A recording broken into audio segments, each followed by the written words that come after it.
G'day, guys. Welcome back to Stat Chat Sports. The boys are back. We're talking footy. We've got the core four on the call again today. It's Josh. We've got Tazza, BT, and Steve. And Steve, we're all here today to talk about Richmond, the 10th place team on our predicted ladder. Yeah, could be a bit interesting. Obviously, the dynasty team of the last, what would you say, 3 or 4 years? Well, yeah, maybe 5, I don't know. They've been the dominant team. They've won 3 premierships, made a prelim as well, where they've somehow got demolished by BT's favourite Mason Cox. So they've been up for a very long time. Didn't make finals. Didn't make finals last year, which was a bit of a shock, but I think the injury curse got them, BT.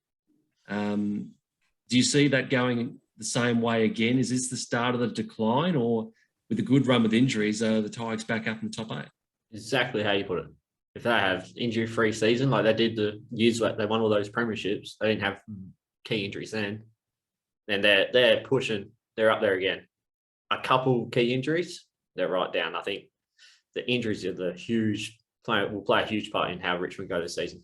But looking at that list, like their defense is pretty experienced. I think I like it personally. I think Bashahula, he didn't play over the amount last season. Ashbury out, but inclusion of Robbie Tarrant, I think that's a big in. It's a handy signing, isn't it? Oh, yeah, just massive. A real depth, real handy bit of business with Rance and Asprey both going out as their key pillars in the last couple of years. So he's a nice little stopgap for a couple of years just to keep that window open a little bit longer. Yeah, exactly. Then you got players, but yeah, Tarrant, Grimes, and Noah Bolton played very good last season. Those 3 key defenders, I think they're gonna shut down a lot of forward lines. Again, if these guys can stay in the park, that's the big thing. And their midfield it's starting to get on in age with Cochin and Edwards. It's a hard one. If I can see him making top 8. I can see him finishing outside top 8. I'm iffy on him. Taylor, I think this is another one of these teams which falls into that bracket of, I think realistically from about 13th to 6th. You know, you've got a group of teams, there's about 8 teams, and you could legitimately make a case that any of them could make finals or any of them could just bottom out and they're getting nowhere near it. Yeah, there's about 6 or 7 teams you can just throw a blanket over and say anywhere, they're going to end up anywhere. It's Freo, Richmond, Carlton, Essendon, GWS, those kind of teams. For me, that's where Richmond fall right in there. I've predicted, I think I had the highest prediction out of all of us. I do see them getting back into the 8. I see last year as a bit of an anomaly of sorts. And like we said, the injuries, it's all about them staying fit. Their backline is solid as a rock for me. The midfield is where, I mean, they've always had role players rolling through that midfield, and I feel that that's where they need to get some new blood in there, like with the aging players of Cochin and Edwards on the way out. I agree wholeheartedly. And Steve, is that why you had them? You and I both had them, or you actually had them sitting outside the top 8? Would you say that's probably why, the midfield depth? Yeah, probably. Like Taylor touched on, they're a bit of age coming along to a few of them, and that lack of depth. But look, it could. Last season could have been just one of those off seasons for them, and obviously the injuries. There's certainly no lack of talent in that side. I don't know exactly how much their side has changed from those 3 premiership sides, who's still there and who's not. But I mean, you can go one of 2 ways. I think I had them the lowest at 11th, but that could come down to age and injuries and stuff like that, or they can just become the Richmond of old and just dominate everyone again. But at the same time, I kind of feel like a few teams have figured out the way they play, and they play that quick style of of footy that seems to be the go-to these days. And I don't know, are teams better at it than them now, or a bit faster than them, or have they worked out a way to stop them? That's a factor as well. If they don't have their whole team in, then certainly you would say that Melbourne and the Bulldogs, among others, really play that style of footy better. BT depth, probably the biggest issue for the Tigers last year, the first time that they've really been tested with injuries in their dynasty run. What's the way forward here for the Tigers? Do they need to blood young players? They've obviously really loaded up on this past draft, in the past off-season. Yeah, exactly right. I think they're going to go for it, obviously, this season. But then your next few seasons after that, they've got to. You wouldn't think Jack Rewalt would have much longer left.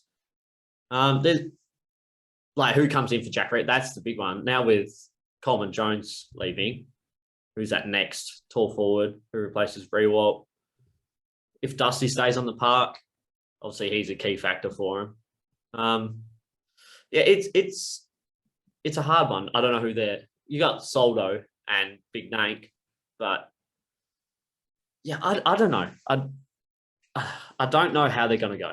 I can, if injury free, like I've said, but their style, if they play how they played when they won the 3 premierships, it's not overly high possession type style. That they're one of the lower possession type teams. If they have these players where they can just knock the ball forward as they did, and then I can see them winning enough goals if they go back to that game style. But like Steve touched on, teams may have worked them out how to play. I think a big one is Daniel Rioli. It's like they tried him at half back towards the end of the season last season. I don't know where they're going to play him. There is talks he's going back into the back line. I don't know where he fits there because it seems pretty solid back line with Floston and Short as your half-backs type running players. Nathan Broad as well, who's pretty quick. Does he go back into the forward line? But then you got players like Castagna as well, who I think he needs to have a reasonable season even if he can get in the squad. If he can keep his 30 to 40 goals, and that's a huge swing for him because they're going to be relying on Lynch and Rewalt to kick their goals and Martin. I think Martin's going to have to play practically 50-50 and kick a reasonable amount of goals for them to be pushing the top 8 again. I don't know. They're a team where I can see pushing that 8th spot, one of those teams within a game or two of the 7th, 8th spot. I think I think what Richmond are really going for here is almost that how Geelong have structured their list and how they've managed to bring those young players in and just keep being successful over the span of a decade. And they've done that reasonably well through their dynasty years. You know, you look at some of the players they've brought through. Shai Bolton's obviously had a really good impact. He's a very good young player, but even players like Baker has come through there. Graham, Bolter, we mentioned earlier. So there's a few players there that have come on and been able to perform a role and step up. But they need more of that. They need these draftees that have come through to probably get some games this year and to sort of get them going so they don't bottom out the next couple of years. That's the biggest thing for Richmond. They can't bottom out. So they need to use this year as, I think, try and make the finals, try and give your young players experience and try and get yourself up to make a challenge at the top 4 over the next couple of years, again, with this new wave of talent coming through. Yeah, completely agree. Yeah, exactly. So one of the other things that we like to do on this channel with our season previews is run through, firstly, who the All-Australian chances are for Richmond this year. And you'd have to say, BT, that a lot of the senior players, the guys that have been there, done that year in, year out, are probably their best chances again this year. You would assume so. Maybe a Shai Bolton, if he has if he plays predominantly midfield and has a very good year, kicks goals, maybe the 40-man squad, but you would think maybe like a Dusty or a Dylan Grimes type player would be the probably best chance of making an All-Australian. Yeah, and even some of those running defenders, Vlosten, you said earlier, is probably a good chance. And Jaden Short, if he has a he has a really good year as that rebounding ball using defender. Could be a good chance to get in there as well. Yeah, exactly. Even Robbie Tarrant, or Noel Bolter, if they come out and have an outstanding year, Bolt had a very good season last season. Robbie Tarrant, if he plays like he played at his best when he was at North Melbourne, he could easily be pushing as well. I think that if their defence can stay on the park, they're going to shut down a lot of teams, I think. Do you see Shai Bolton as your breakout player for 2022, or have you gone in a different direction for the breakout? I've got two. He was one of them, yeah. I also like Jake Arts. I think he's... Yeah, okay. Nice. Not last season before was when he came through. Then last season, you could definitely see he improved a hell of a lot. If he can improve a little bit more, I can see him locking down that forward pocket type role, kick his important goals. He's got that forward pressure there. There's a few times he kicked 3-4 throughout in the game last season, went in a losing side as well. I think he suits their game plan to a T, and I think he holds players like a Rioli or a Castagna out. It's a good shout. I like Arts. I think he's certainly going to hold down a role in the 22 and keep some of those established players out. Speaking of established players who might be losing their spot, is there someone in particular that is going to be under the pump for Richmond this year? Nothing I can't see any of them being traded. That's someone like I can see retiring, like a Edwards or a Cochin maybe within the next year or so, depending on injuries and so. But I can't see one of those big name guys losing their spot this year. I can see. This is a big call. This is an actual big call. I can see Trent Cochin losing his spot. Oh, wow. Okay. Yeah. I know he's got the leadership there, but I just can't. He's obviously a good player. Don't get me wrong, but if they end up losing 6, 7 of their first 10 games and they're practically out of that finals run, they may push him to a forward pocket and get these guys through the midfield. They may rest him. He needs a rest, but I can. Someone like him, maybe. I don't know. People love Shane Edwards. I know the commentators, Richmond supporters love Shane Edwards. He's the GOAT of the whole competition. Shane Edwards is, apparently. Should have won 2 Norm Smiths, Shane Edwards. Don't get me wrong, he plays well. Right, he was right there with Basher Hooley as well. They both got robbed. Oh, Basher was robbed. Basher Hooley was fully... That's the biggest robbery of all time. You can't win anything else when Dustin Martin's on your side. Exactly. Yeah. That's who I'm going with. If they lose a heap of their first 10 or so games, someone like him. Yeah, interesting. That's a big call. And look, we did say earlier, I think for Richmond's long-term success, they need to be getting some games into the young players, even if that means that they're, on the cusp of dipping out of the finals this year.